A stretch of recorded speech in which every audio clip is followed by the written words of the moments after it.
Students, बेटा देखो अभी दो टॉपिक अपने बाकी है। मैं आपको तो चेन रूल, ये जो न्यूमेरिकल है बेटा, ये चेन रूल का न्यूमेरिकल है। तो आपको मैं चेन रूल समझा देता हूँ डिफरेंशिएशन में क्या होता है, और एक आप जो है u अपॉन v और u इंटू वी की प्रैक्टिस कर लेते हैं। तो देखो जैसे y बराबर आपको दे रखा है we cube plus 2v² plus 5 और v है 3u प्लस 1 और u क्या है 9x प्लस 1। तो इसमें चेन कैसे बनी, देखो y जो है वो एक्सप्रेस किया गया किसके टर्म्स में बेटा, v की टर्म्स में, और v को एक्सप्रेस किया गया किसके टर्म्स में बेटा, u की टर्म्स में, और u को एक्सप्रेस किया गया किसके टर्म्स में बेटा, x के टर्म्स में। तो देखिए एक चेन बनी है आपके पास, इसमें चार एलिमेंट है y, v, u और x, और अपने को फाइंड आउट क्या करना है dy अपॉन dx। तो y का सीधा कोई कनेक्शन नहीं है बेटा किसके साथ है, x के साथ। तो जब इस तरह से हो कि y is a function of v variable, v is a function of variable u and u is a function of variable x।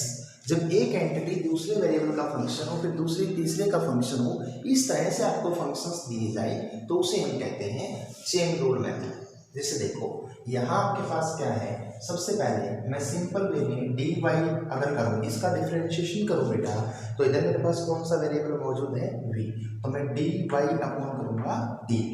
मैंने y को डिफरेंशिएट किया किसके रिस्पेक्ट में, v के रिस्पेक्ट में। ये मुझे क्या देगा बेटा 3v² प्लस में क्या देगा 4v, ठीक है।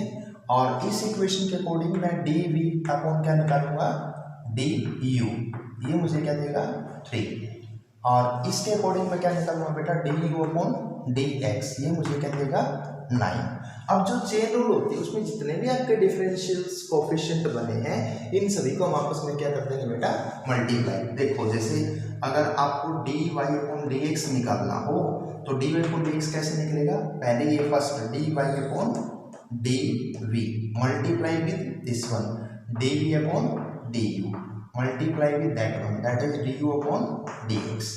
तो देखिए दोनों चीजें आपस में इक्वल है, क्यों, क्योंकि dv से dv कैंसिल और du से du कैंसिल, तो dy अपॉन dx बच जाएगा।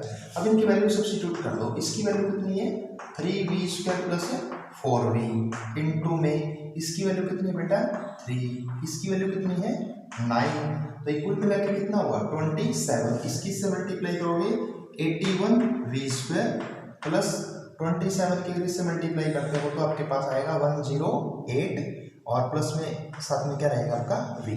अब या तो आंसर इतने छोड़ दो, लेकिन dy अपॉन dx निकाल रहे हो तो आंसर डेफिनेटली किसकी फॉर्म में होना चाहिए बेटा x की फॉर्म में। तो बेस्ट क्या रहेगा, यहाँ पे आप क्या करो 81 और v² एज रखो, v की जगह क्या रखोगे आप 3u प्लस 1 और प्लस में 108v, फिर v की जगह क्या रखोगे बेटा 3u प्लस 1 एंड फाइनली आप जो है u की वैल्यू सब्स्टिट्यूट कर देना, तो 81 होल स्क्वायर u आपका 9x प्लस 1 था बेटा, तो 3u कितना रहेगा 27x प्लस 1 पहले से 2, और यहाँ पे कितना रहेगा बेटा 108 और सेम 27x प्लस कितना हो जाएगा आपका 2। आप ये आंसर भी छोड़ सकते हैं और चाहे तो इसमें से आगे अगर कोई कॉमन वगैरह लेना चाहे तो कॉमन ले सकते हैं, तो इतना भी आपका आंसर जो है बिल्कुल सही है। नेक्स्ट क्वेश्चन देखो, हाँ यहाँ आपको y दे रखा है बेटा ये, और आपको प्रूव करना है कि dy अपॉन dx ये होगा। अब देखो यहाँ पर जो कॉन्सेप्ट लगेगा ना वो लगेगा ये वाला, देखो y बराबर अगर आपके पास क्या हो बेटा f ऑफ x की पावर n, तो पहले पावर आगे आती है, पावर कम होती है, फिर बेस का डिफरेंशिएशन। तो अगर मैं यहाँ से dy अपॉन dx निकालूँ तो मेरे पास कैसे चलेगा, सोचो इसकी पूरे की पावर है n बेटा, तो पूरे एक्सप्रेशन की पावर को आगे ले लिया, पावर को मैंने रिड्यूस कर दिया, अंदर क्या रहा जैसा था वो यूं बनी एज पर फॉर्मूला चल रहा है डायरेक्ट, ठीक है। और अब मल्टीप्लाई में अपन क्या करना होता है बेटा बेस का डिफरेंशिएशन। अभी मैंने पावर को हैंडल किया, पावर आ गई, पावर कम हुई, बेस को कुछ नहीं किया। अब पावर तो सोल्व होगी, पावर को भूल जाओ, अब जो बेस है उसका डिफरेंशिएशन करो बेटा।